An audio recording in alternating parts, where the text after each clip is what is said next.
Ya madzulo abwino konse kumene muli ya ndithu matenda mwambi wachichewa amati matenda bisani kuma maliro simuzabisa ya so zimene zikuchitika nzonena kuti pano pakati pano amene ku Jordan kumene Iran inaphulitsako asilikali awiri ndithu America amwalira afa.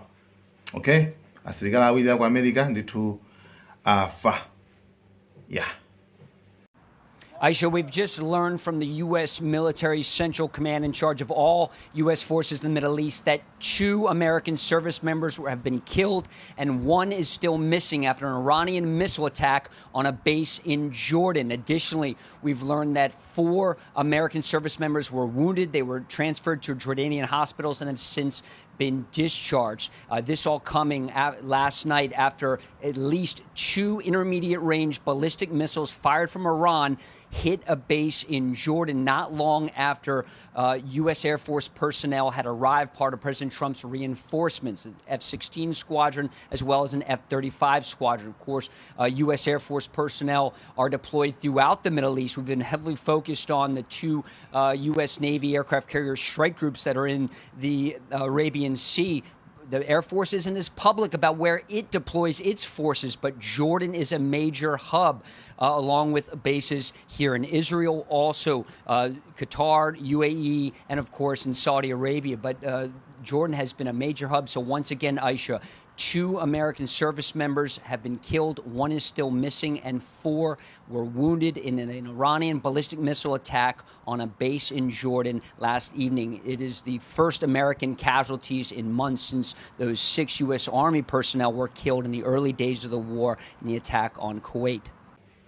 Why Iran yaphulitsa ku Jordan? Nkhani yake ndi kubwezera. Iran iyoyo ikuti ikubwezera. Endi ubwino uli apapa ndonena kuti sikuti afound aku Jordan ngati nzika za ku Jordan ayi, komano ndi asilikali aku America amene ali ku Jordan pachanayika base yawo kumeneko. Nde chifukwa choti Iran singafikire mabomba sangafikire kukafika ku America, nde akumagwiritsa ntchito amene alipo ali pafupiwo ayandikirawo.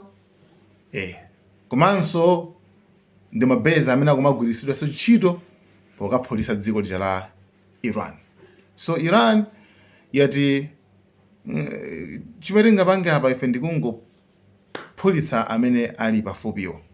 So chiwerengero cha anthu ovulala asilikali makamaka akuti US service members, chovulala chiwerengero cha anthu ovulala ndi 14 amene angovulala. Okay, and ndisiri kuzoza kuvula kwa mkondo wanje, komano amene amwalira pano pasi pano ndi awiri. Remember kuti mbuyo mujaso ndithu asilikali so angapo iya ndithu anatisiyaso anaphedwaso. Yeah, nde paja Iran inena kuti anthu 8 so pano ku Iraniku kwangofako anthu 8. Anthuwa ndi ma civilians, si anthu onena kuti ndi asilikali, no. Anthuwa ndi ma civilians, anthu wamba amene inuyo mmene muli yoti si asilikali mukuwoloka pa bridge basi bomba pu kufika pati pomwepo, right? Zimene zili zolakwika chifukwa iwowo azipanga tageta asilikali pamene ndizikumveka nakasi akulimba ndi asilikali ma Americans ora amenewo, koma osati anthu wamba yayi.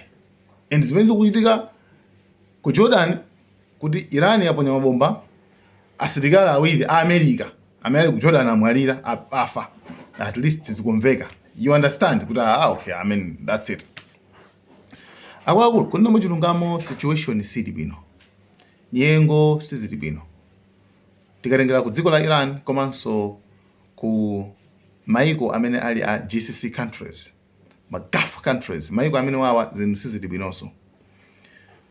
Ku Iran anthu 8 ma civilians ndi amene aphedwa, komanso ovulalaso ndithu alipo chiwerengero chitulukabe, and zamba kukhudza ma civilians tsopano komanso ndi zinthu zimene ma civilians amagwiritsa ntchito ngati ma bridge, zipatala paja America ndi zimene ikupanga target kwambiri zimenezo. Iran ndithu yamba kutulutsa zithunzi za ma bridge 6 amene America ndithu yaphulitsa ku dziko la Iran.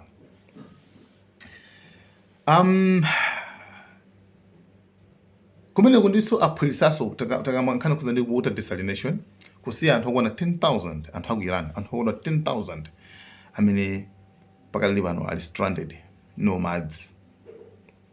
You understand? So Iran nayonso yaphulitsa ku dziko la Kuwait as well, right? Chomwecho chimene aphulitsa kucho nawonso aphulitsa chomwecho ku dziko la Kuwait. Akuti nanga si inunso anthu akumanyamukira kwanuko ngati mukuona zoti zikunyasani audzeni kuti achoke.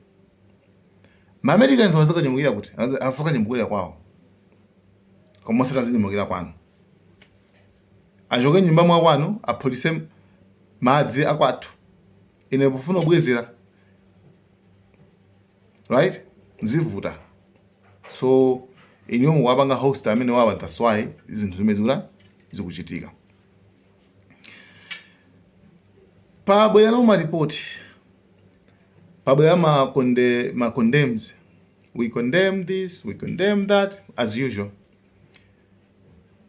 Akuti maiko achulu aipanga label kuti zimene yapanga Iran pophulitsa nayonso water desalination chosefera madzi ku Kuwait, akuti nawonso ndithu apanga commit war crimes. Imene ndithu ndi milandu imene ndithu ndi ma crimes amene wawa apankhondo, right? Ma crimes amene apankhondo.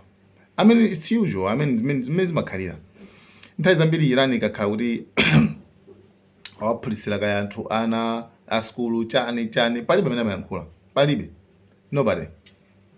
You understand? It's normal. Okay? Ndiza normal. Koma Iran ikapanga zomwezo kuna wageso then umazaona zimene sizabwino, hema kuti mawu a Iran amakhala clear. Ife timangobwezera sitimayambisa nkhondo. Pakati pano Netanyahu Israel kuti ati Iran singatishoshe, ikudziwaso imene bwinobwino. Netanyahu amene singatishoshe. Iran inakuti no, ife sitimashosha ife timabwezera pali kusiyana. Ife sitimashosha munthu yayi. Morava Israel akawashosha Iran mona asa Iran ibwezera. You understand? Sa afuna asinthe narrative ngakuti Iran iyo ndi imene ili aggressor. Okay?